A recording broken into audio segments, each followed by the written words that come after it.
Welcome back to the deep dive. For those of you already navigating the financial world, today we're going a bit deeper. We're pinpointing 5 key habits that honestly can really separate long-term prosperity from just, short-term gains.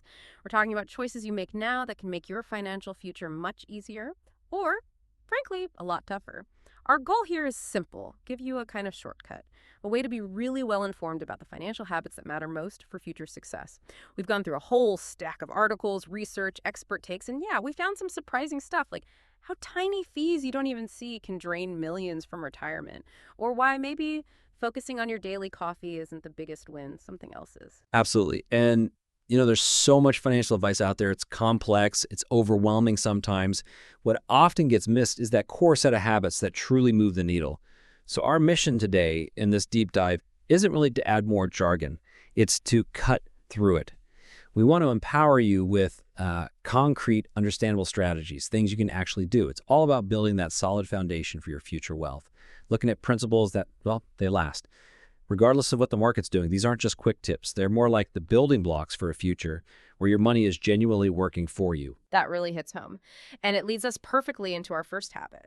Because this one's a real eye-opener. It often just flies completely under the radar, even for people who think they're on top of their finances. Okay, so first up, if you're like a lot of our listeners, you probably have some kind of tax-advantaged retirement account, right? Yeah. A 401k maybe, or an IRA. These are obviously super important tools for saving long-term.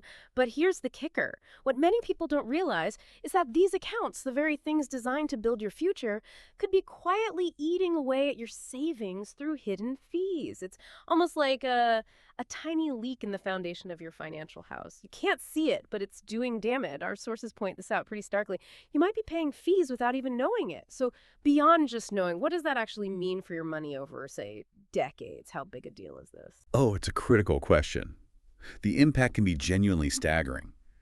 What's really fascinating, or maybe alarming, is the huge range in these fees and the long-term effect. The compounding effect. We're mainly talking about something called the expense ratio. It's basically the annual fee a fund charges to manage your money, shown as a percentage. And the research we looked at shows this massive difference. Some funds, like broad index funds, are incredibly cheap. They might charge just 0.04%. It's like 4 cents for every $100 you invest, practically nothing. But then you have other funds, maybe actively managed ones or even some target date funds that can charge way more, like upwards of 1.36%. So $1.36 for the same $100. Okay, wait. So 4 cents versus $1.36. That sounds, on paper it seems pretty small day to day, but you're saying it's not small at all in the long run. Not even close. That's the key point. This isn't a one-off fee.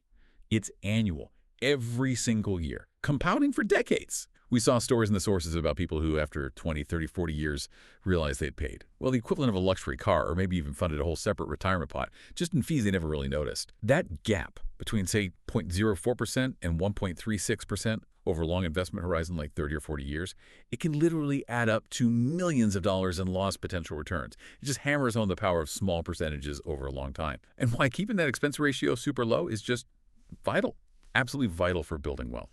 It really makes you think twice about brushing off those seemingly tiny numbers, right? They have this huge outsized impact. And for anyone wondering how to find this, you'd usually look in the fund's prospectus, or you can often find it just by looking up the fund's ticker symbol online. Aim low, way under 0.5%, ideally much lower for those broad market index funds. Okay. Building on that idea of sort of invisible drains, let's switch gears. Let's talk about something much more visible, but often just as tricky to manage. Our biggest expenses. You hear it all the time, right? Cut back on the $5 coffee. And yeah, sure, those small things can add up a bit, but the research we dug into points to a much, much bigger battleground for your money. The sources really hammer this home. For most people, the two giants eating up their monthly budget are housing and transportation, cars and where you live. These aren't small things. They're the financial heavyweights in your budget. And they need a strategic look. The numbers are stark. A house can easily run you over $2,000 a month. A new car loan, the average is around $742 a month now. These aren't just abstract figures. That's a huge chunk of most people's take-home pay. And if you connect that back to the bigger picture, the wealth building strategy, being really intentional, really mindful about spending in those two huge categories, housing and cars, gives you the most powerful lever you have in your personal finances. Unlike that $5 coffee, we're talking potentially thousands of dollars every single month. The really powerful insight here is any money you manage to save in these areas isn't just, saved. It's capital you can actively redirect. You can push it into your investments to accelerate growth. Imagine shooting off even a few $100s from your car payment, or finding a way to lower housing costs and then moving that money directly into an investment account month after month. Okay, but let's be real. For a lot of people, the idea of cutting housing or car costs feels massive, overwhelming even. I mean, you need a place to live. You need to get around. What's a practical first step? How can someone even start thinking about saving in those areas without feeling like they're making huge sacrifices? That's a fair point, and it's not about deprivation. It's really about optimization, finding smarter ways. Our sources suggest starting with a simple audit. Just look closely. For housing, could you maybe refinance your mortgage? If rates are lower, that could cut your payments significantly. Do you have a space you could rent out? Or maybe, just maybe, could a slightly smaller place still meet your needs but free up a lot of cash? For transportation, it isn't always about ditching your car entirely. Could public transport work sometimes? Carpooling? Even just planning errands better to save fuel? And the big one, could a reliable, slightly older used car work just as well as that brand new one? Getting rid of that, say, $742 all monthly payment, that's huge. These aren't easy questions, but answering them honestly can unlock hundreds, maybe thousands each month. And that reallocated money, working for you in the market, it grows exponentially faster. It shows how tackling the big stuff has way more impact than sweating every tiny purchase. It's about leverage, really. Impact over just effort. All right, let's pivot again. Let's talk about something everyone wants, earning more money. Getting a raise. Our sources brought up this really compelling idea about the power of a raise beyond just the extra cash in your pocket. So imagine you get, say, a $5,000 annual raise. Nice. On its own, that feels good, right? Covers some extra bills, maybe a nicer holiday, gives you a bit of breathing room. But what happens if we look at that $5,000 raise through a different lens, the lens of long-term wealth building? What if that $5,000 wasn't just spent each year, but was deliberately, consistently invested? Ah, yes. This is where that magic, or maybe just the math, of compounding time and reinvestment really shines. It's remarkable. The sources lay out this powerful example. If you took that extra $5,000 a year from your raise every year and invested it, let's say it grew at a pretty reasonable average rate, like 10% a year, which is roughly the historical average for the stock market over long periods, that seemingly modest $5,000 a year could balloon into an incredible $1 million in about 30 years. Hold on.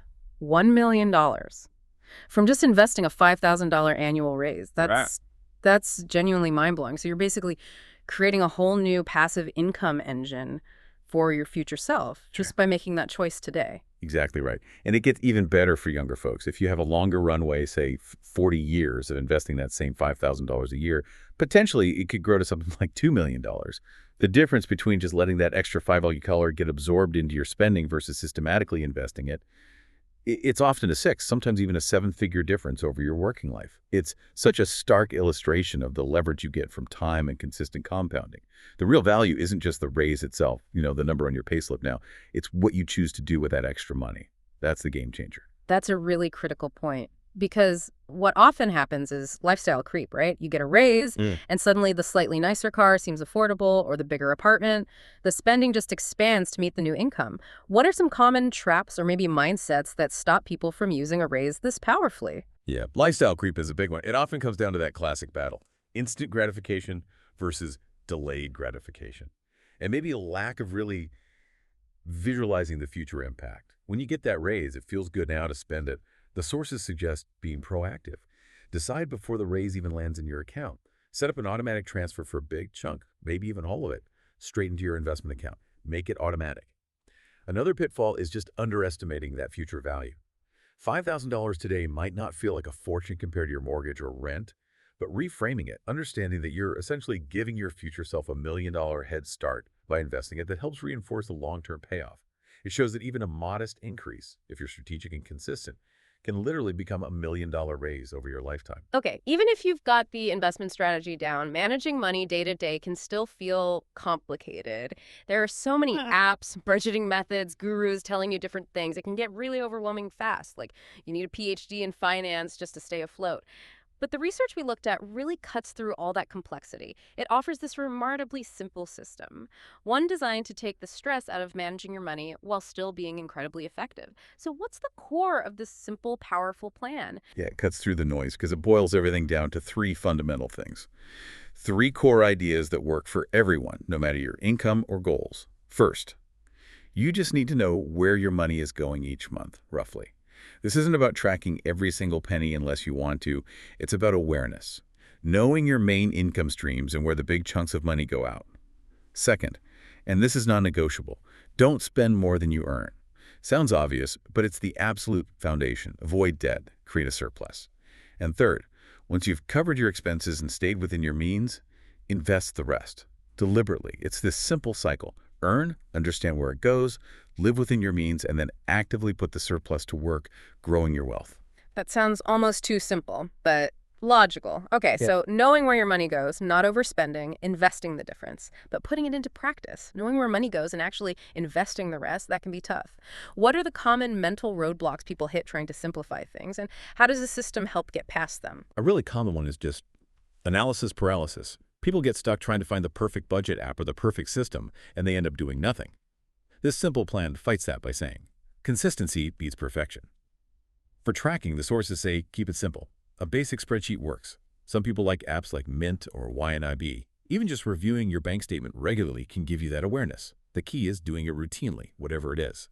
And as a sort of bonuses framework, slightly more structured but still dead simple, the sources mention this idea. Aim to spend about 75% of your income on everything, needs and wants, invest 15%, and save 10%, maybe for shorter-term goals or emergencies. The real beauty here is that this kind of approach works if you make a little or a lot. It gives you clear guardrails, takes away the intimidation. It's all about building good habits through a simple, repeatable process, not getting lost in complicated spreadsheets. And hey, even if you're starting from a place of debt, points 1 and 2 know where money goes, don't spend more than you earn. Those are the absolute first steps to getting out of the hole. So it really is universal. Okay, finally, the fifth habit. Our sources encourage us. Take a chance on why you.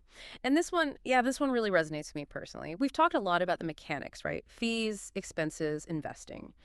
But this habit shifts the focus. It's about personal growth as a financial strategy, which is fascinating. Think about it. Every successful person you can name, entrepreneurs, innovators, leaders, they all took some kind of chance on themselves at some point. They stepped outside their comfort zone. But the good news, as the sources stress, is this doesn't mean you have to do something crazy like quit your job tomorrow or drop out of school. It's more about actively, consistently choosing to learn something new, deliberately developing yourself. Absolutely. And this idea of continuous self-development, it's deeply linked to your future prosperity, often in ways that aren't immediately obvious, but are incredibly powerful down the line. When you make that choice to learn something new, maybe watching educational videos, reading a book on a topic you know nothing about, practicing a new skill consistently, you're doing more than just gaining knowledge. You're building new capabilities. You're increasing your value, whether in your current job or the broader market. You're fundamentally opening up new potential pathways, new opportunities. The sources really emphasize this. These efforts might unlock doors you never even imagined, lead to a promotion, help you start a side hustle, or even just make you a significantly better financial decision maker because you understand the world more broadly. Interesting. So it's not just about learning specific money skills, but cultivating a wider intellectual curiosity, adaptability. What kind of specific actions do the sources suggest, and how does that tie directly back to improving our, financial intelligence? Exactly. It's broader than just finance skills. The core message is, don't be afraid to try things, to explore new areas. Practical steps mentioned include things like setting aside time each week. Maybe watch some insightful YouTube channels or documentaries. Read a book outside your usual field. Practice a new skill could be anything from basic coding to learning a language, or even understanding marketing principles. All these things sharpen your thinking, broaden your perspective, improve your problem-solving skills. And to bring it right back to finance, one very concrete suggestion that came up repeatedly was, keep up with what's happening in the economy. Understand the big trends, inflation, interest rates, technological shifts, new industries emerging. Knowing this stuff allows you to make much smarter, more strategic decisions with your own money. You can spot opportunities earlier, protect yourself from risks better. It really prompts that important question. How does investing in your own learning about yourself and the world directly fuel not just your financial know-how, but your overall resilience and opportunity in this constantly changing economy? It's arguably the investment with the highest potential return. Wow. Okay. What an incredibly insightful deep dive today. We've really unpacked 5 foundational habits for building real, lasting wealth. We started with those sneaky retirement fees, how checking them can save you potentially millions, big impact. Then we tackled the giants, housing and cars, showing how optimizing those big expenses frees up serious capital for growth. Then the power move, turning a simple raise into potentially $1 million future through consistent investing. Amazing. From there, we found simplicity. Crafting that stress-free money system, know where it goes, spend less than you earn, invest the rest, works for anyone. And finally, maybe the most profound one.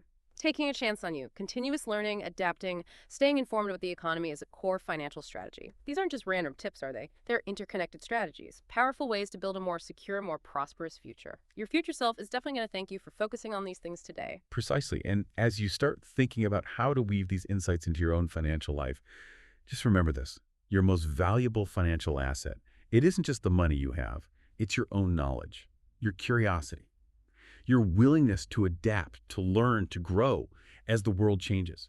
The economic landscape is always shifting, right? And the people who commit to that continuous learning, they're the ones best positioned to navigate it and thrive. So maybe final thought to leave you with, what's one new economic trend?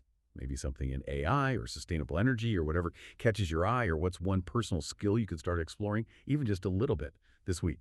What's that next small strategic step you can take on your journey towards lasting prosperity?